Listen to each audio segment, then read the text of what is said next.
My name is Tracey Cousar. I'm originally from Emporia, Kansas. My mom was a single mom. I always asked about who my dad was, but with me not knowing him, she could only just tell me just bits and pieces about him. When I was 17, ran across some of his family that we had reached out in Lubbock, Texas, and they had reached out to him and told him that I was around and that he had a daughter. And it was that weekend that I first talked to my dad on the phone, and he finally knew who I was.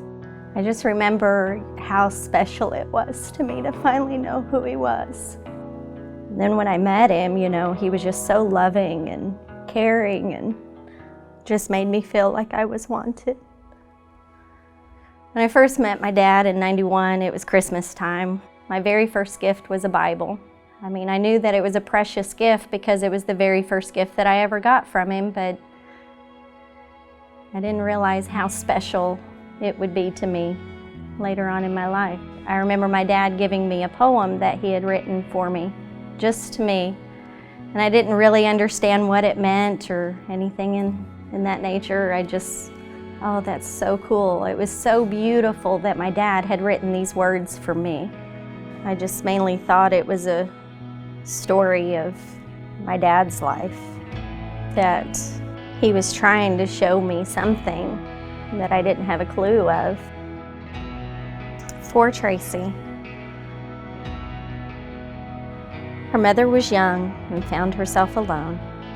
Her father a boy traveling far from home.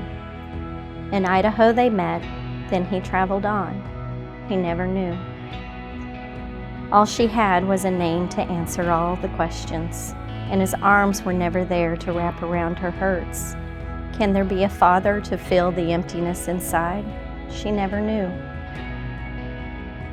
Yes, there is a father. He answers every question. His arms are long enough to touch your every hurt. He is the peace that fills the emptiness inside. He always knows. And now she knows her daddy after all of these many years. But will she know the Father who can wipe away the tears? Who will fill the emptiness and heal all of her fears? Please let her know. From your dad, Christmas Day, 1991.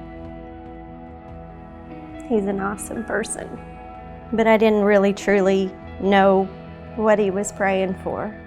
I gave my heart to the Lord on February the 23rd this year. Made me really open my eyes to know that Jesus just wants me to come as I am. I don't have to do this and do that to come to him, and I don't have to be perfect. And now I'm ready to profess my love for Jesus to everybody. I just want to scream it from the top of the mountains. I look at that poem now and I just see that God had a presence in my life all my life. That my dad's love for me was unconditional from the first day I met him. And he just wanted what he knew was going to be priceless to me. And that was his prayer all along.